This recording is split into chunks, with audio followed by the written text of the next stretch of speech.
What's going on, YouTube? Welcome to Beret Chronicles, where we aim to train, motivate, and educate the next generation of soft soldiers.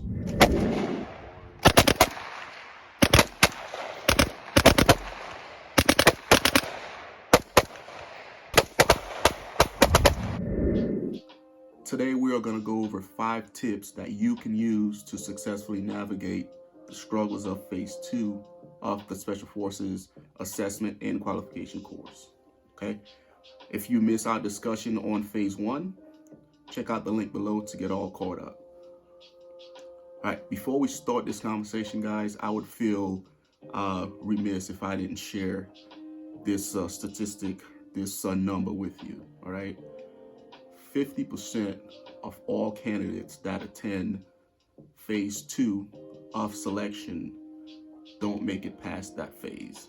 All right, to put that number into perspective, if 200 of you guys, right, found my Phase 1 video, watched it, and you crush Phase 1 at selection and you start Phase 2, out of that 200, by the time Phase 2 is over with, only 100 will be left.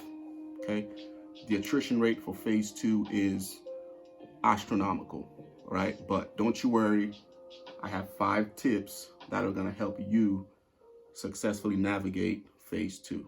All right, let's get to them. Tip number 1, you have to learn how to land navigate. Goes without saying, guys, but there's a lot of guys out there that are showing up to selection and relying on the basic course and the advanced course that you get at selection to help you get through that entire week. That's not going to work, okay? I grew up in New York City, right? My idea of land navigation was sitting there waiting on the bus and getting off whenever the bus driver said my stop was up, right? When I made the decision to go to selection, you know, the training that I got from basic training and the little bit of training that I did with my unit wasn't sufficient enough. You know, I had to take on that personal responsibility. I had to crack open the books and I had to learn, you know, what a backstop is, right? I had to learn about tack points, right? If you're serious about attending selection, then you need to do the same thing and show up to selection already knowing how to land navigate, okay? Our next tip is going to be go out and practice land nav, all right, guys? It's one thing to learn from a book how to do something. It's another to actually get out there and practice it, right? You hear the term knowledge is power all the time. I'm a firm believer in practical knowledge is power, right? Tip number 3, guys, don't just practice land nav. Practice it at night, okay? In special operation, you know, we have a term that says, you know, like we own the night, right?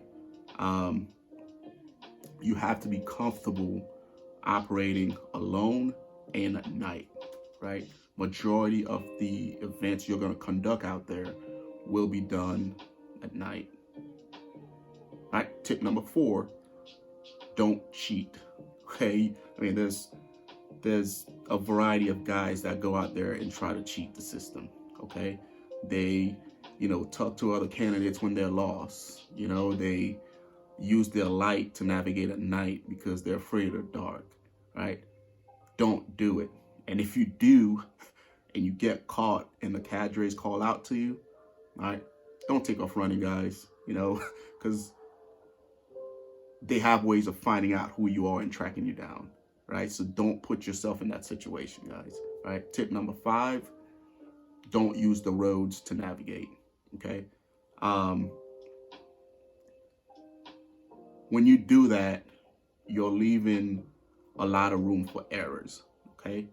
Majority of the roads that are on the map you're going to be given probably don't exist anymore due to erosions, all right? And I've heard countless stories about guys that were using the roads to navigate and they accidentally got too close to them and became roadkill, right? Roadkill basically means that you're, you know, too close to a road, or you've crossed the road that you weren't supposed to at the wrong angle and there was a cadre hiding out and they found you, right?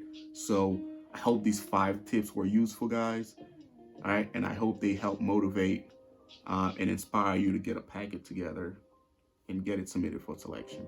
All right, I appreciate you guys tuning in, and until the next one, take care of yourself.